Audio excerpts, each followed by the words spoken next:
Hello, good morning class 5 के बच्चों। आज मैं आप लोगों को आपके हिंदी पाठ्य पुस्तक से आपके पाठ्यक्रम को थोड़ा बढ़ा रहा हूँ आगे। एक्सरसाइज 13, क्योंकि परीक्षा हाफ ईयरली परीक्षा के बाद फिर आपके पाठ्यक्रम बचे न रह जाएं, छूट न जाएं, इसलिए समय रहते इस पाठ्यक्रम को पूरा करने के दृष्टिकोण से मैं आज आपको दूसरे चैप्टर को पढ़ा रहा हूँ। और यह चैप्टर है पर्यावरण सुरक्षा, जिसे डॉक्टर अनुराधा सक्सेना ने लिखा है। डॉक्टर अनुराधा सक्सेना ने लिखा है यह पर्यावरण सुरक्षा। पर्यावरण सुरक्षा का मतलब जिस प्रकृति में, जिस पृथ्वी पर हम रहते हैं, यहाँ का वातावरण, यहाँ का वायुमंडल, यह पृथ्वी प्रदूषित हो गई है। हम लोगों के क्रियाओं से हम लोगों ने अपनी सुरक्षा के लिए जो कुछ भी साधन अपनाए हैं, उससे बहुत सारे प्रदूषण भी फैल रहे हैं, जो हमारे ही लिए भविष्य में हानि का कारण बन सकता है, बन ही रहा है। अब देखिए कविता में डॉक्टर अनुराधा सक्सेना ने क्या कहा है। प्रदूषण है खतरे की घंटी, चारों ओर है अफरा तफरी, धुएं के बादल उठ रहे, वृक्ष कट रहे, रोग बढ़ रहे, नदियां भी दूषित हो रही, चारों ओर है अफरा तफरी। देखिए कितनी सुंदर पंक्तियां कही गई है इसमें। यह जो प्रदूषण है यह खतरे की घंटी है। अगर वायु प्रदूषित हो जाता है तो हमें सांस के रोग होने लगते हैं। अगर जल प्रदूषित हो जाता है तो हमें पेट के रोग होने लगते हैं। अगर मिट्टी प्रदूषित हो जाता है तो हमारा शारीरिक रोग बढ़ने लगता है। इस तरह से यह सारे प्रदूषण को हम लोग खुद ही जन्म दे रहे हैं।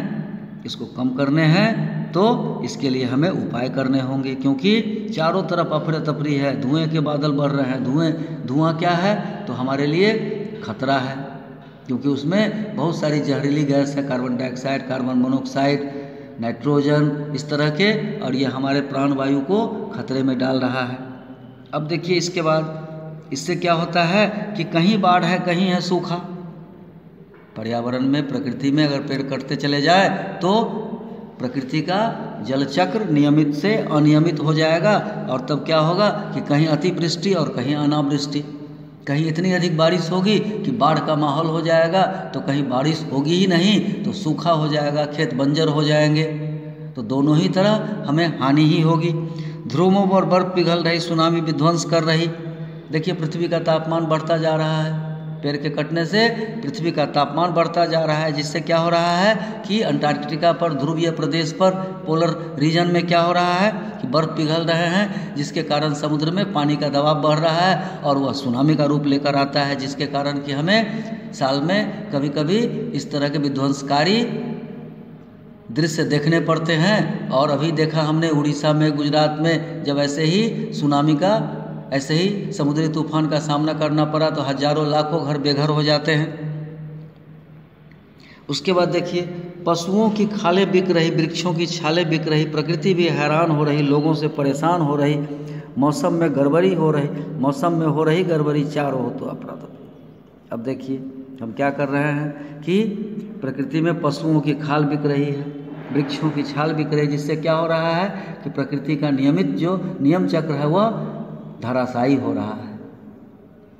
हम लोग अपने लिए, अपने सुख के लिए, अपने स्वार्थ के लिए, अपने स्वाद के लिए क्या कर रहे हैं, हम जानवरों का भक्षण कर रहे हैं। पशुओं की खाल बिक रही मतलब क्या, पशु के खाल, पशु के मांस को हम लोग उसका भक्षण करते हैं और उसके खाल को हम लोग उपयोग करते हैं, जिससे क्या होता है कि जंगल का माहौल खराब हो रहा है, जीवन चक्र पशुओं का खत्म हो रहा है।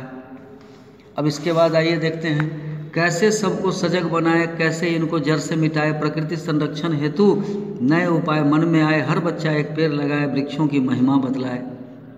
इसके लिए हमें जागरूक होना होगा, एकजुट होना होगा कि कैसे इस पृथ्वी पर से पेड़ों की संख्या को बढ़ानी है, कैसे प्रकृति का संरक्षण करना है। इसके लिए नए नए उपाय करने हैं। तो क्या करना है, हमें हर व्यक्ति को एक पेड़ लगाने के बारे में सोचना है और उसे जागरूक करना है। कूड़ेदान में डालें, नदियों को हम स्वच्छ बनाएं, सौर ऊर्जा का प्रयोग करें, हम CNG से वाहन चलाएं, ट्यूबलाइट को छोड़ें, हम अब सब CFL से रोशनी पाएं। अब देखिए क्या कहते हैं, हम लोग यत्र तत्र कूड़ा डाल देते हैं, जिससे क्या होता है, पर्यावरण दूषित होता है। कल कारखाना से निकलने वाला विसर्जित पदार्थ नदियों में डालते हैं, जिससे पानी दूषित होता है, जल में रहने वाले जीवों का जीवन संकट में जा रहा है। सूरज जो प्रकृति में, पृथ्वी पर एक ऊर्जा का स्रोत, सबसे बड़ा स्रोत और सबसे बढ़िया स्रोत माना जाता है, जिससे कोई प्रदूषण नहीं होता है। हम अपने टेक्नोलॉजी को, तकनीक को इतना डेवलप कर लें कि उससे आने वाले दिनों में हम सारे उपयोग के काम कर लें। अब एक तरफ है पॉलीथीन प्रयोग करें न कपड़े का थैला सिलवाए, वसुधा के दोहन को रोके, प्रकृति से हम हाथ मिलाएं, आओ मिलकर करें प्रतिज्ञा, वातावरण को शुद्ध बनाएं। यह जो पॉलीथीन है यह क्या है, हम लोगों के लिए काल बनता जा रहा है, क्योंकि यह पॉलीथीन जल्दी समाप्त नहीं होता। जमीन में गड़ जाए तो खेत की उर्वरा शक्ति को खत्म कर देता है, नाली में चला जाए तो वह जाम कर देता है नाली को, जिसके कारण पानी का बहाव रुक जाता है और वहाँ तरह तरह के कीड़े मकोड़े जन्म लेते हैं, जिससे पृथ्वी पर बीमारियाँ फैलने लगती है। इसलिए हमें उस जगह, उसके स्थान पर कपड़े का थैला या कागज़ के थैले का प्रयोग करना चाहिए, जिससे कि हम वातावरण को शुद्ध बनाने में उसकी मदद कर सकते हैं। इस तरह से यह कविता पूर्ण होती है। कल मैं आपको इसके प्रश्नोत्तर को बताऊंगा।